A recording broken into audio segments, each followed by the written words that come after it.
बच्चों नमस्कार। आज हम कक्षा 10वीं के रिक्त स्थान लेकर आए हैं जो परीक्षा की दृष्टि से बहुत ही महत्वपूर्ण है। पहला प्रश्न, ए बी का महत्तम समापवर्तक और ए बी का लघुत्तम समापवर्तक रिक्त स्थान है, तो इसका उत्तर होगा ए क्रॉस बी। प्रश्न क्रमांक 2, वर्गमूल 3 एक खाली स्थान संख्या है, इसका उत्तर है अपरिमेय संख्या। प्रश्न क्रमांक 3, वर्गमूल 2 एक खाली स्थान संख्या है, बच्चों इसका उत्तर है अपरिमेय संख्या। प्रश्न क्रमांक 4, परिमेय तथा अपरिमेय दोनों संख्याएं खाली स्थान हैं, इसका उत्तर है वास्तविक। प्रश्न क्रमांक 5, परिमेय संख्या और अपरिमेय संख्या का योग, अंतर, गुणन, भाग भी खाली स्थान होता है, तो बच्चों इसका उत्तर है अपरिमेय। प्रश्न क्रमांक 6, गणितज्ञों का राजकुमार खाली स्थान को कहते हैं, इसका उत्तर है कार्ल फ्रेडरिक गाउस।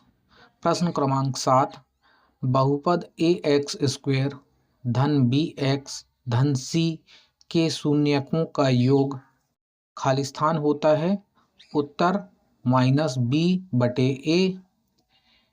प्रश्न क्रमांक 8, ए एक्स का स्क्वायर धन बी एक्स धन सी के शून्यकों का गुणनफल खाली स्थान होता है, उत्तर है c/a।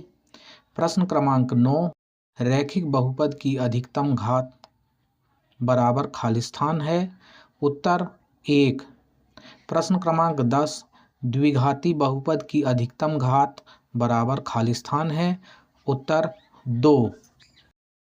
प्रश्न क्रमांक 11, घात 3 वाले बहुपद को खाली स्थान कहते हैं, इसका उत्तर है घन बहुपद। प्रश्न क्रमांक 12, दो बहुपदों का योग भी एक खाली स्थान होता है, उत्तर है बहुपद। प्रश्न क्रमांक 13, px में x की उच्चतम घात को बहुपद की खाली स्थान कहते हैं, उत्तर है घात।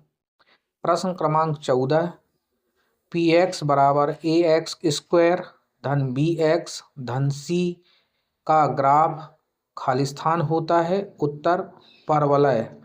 प्रश्न क्रमांक 15, दो चर वाले रैखिक समीकरणों के अनंत समाधान तभी होते हैं जब a1/a2 बराबर b1/b2 बराबर खाली स्थान, इसका उत्तर है c1/c2। प्रश्न क्रमांक 16, यदि a1/a2 बराबर b1/b2 बराबर नहीं है c1/c2 तो समीकरणों का हल खाली स्थान होता है, उत्तर असंगत या कोई हल नहीं।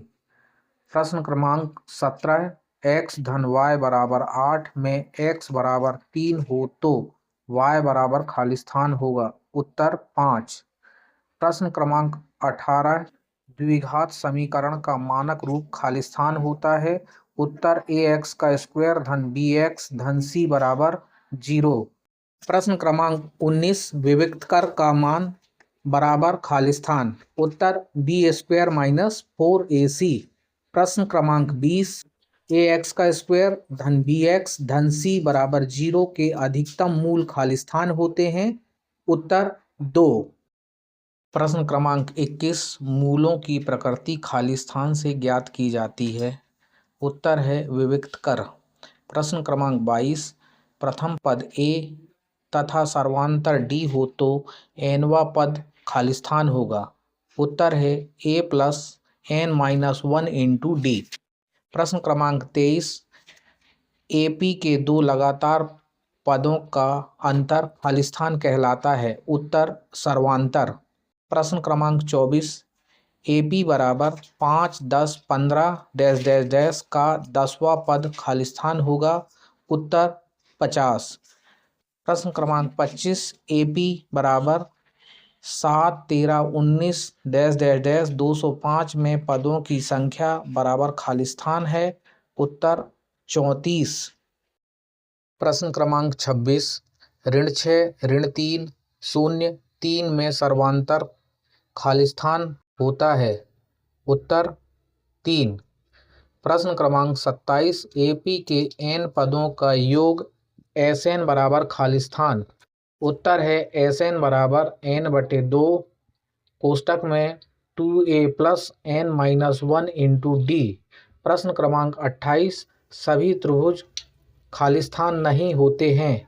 उत्तर है समरूप। प्रश्न क्रमांक 29 प्रत्येक वर्ग खालिस्तान होता है। उत्तर आयत। प्रश्न क्रमांक 3 समरूप त्रिभुजों की संगत भुजाएं खालिस्तान होती हैं। उत्तर समानुपाती। प्रश्न क्रमांक 31 सभी सर्वांग समत्रिभुज भी खालिस्तान होते हैं। उत्तर है समरूप। प्रश्न क्रमांक 32 सभी वृत्त खालिस्तान होते हैं। उत्तर समरूप। प्रश्न क्रमांक 33 आधारभूत समानुपातिक प्रमेय को खालिस्तान प्रमेय कहा जाता है। उत्तर थेल्स प्रमेय। प्रश्न क्रमांक 34 त्रिभुज की दो भुजाओं को समान अनुपात में काटने वाली रेखा तीसरी भुजा के खालिस्तान होती है। उत्तर समांतर। प्रश्न क्रमांक 35 किसी बिंदु की x अक्ष से दूरी को खालिस्तान कहते हैं। उत्तर y निर्देशांक। प्रश्न क्रमांक 36 किसी बिंदु की y अक्ष से दूरी को खालिस्तान कहते हैं। उत्तर है x निर्देशांक। प्रश्न क्रमांक 37 x अक्ष और y अक्ष जिस बिंदु पर मिलते हैं उसे खालिस्तान बिंदु कहते हैं। उत्तर मूल बिंदु। प्रश्न क्रमांक 38 बिंदु PXY की मूल बिंदु से दूरी बराबर खालिस्तान। उत्तर वर्गमूल में x का स्क्वायर धन y का स्क्वायर।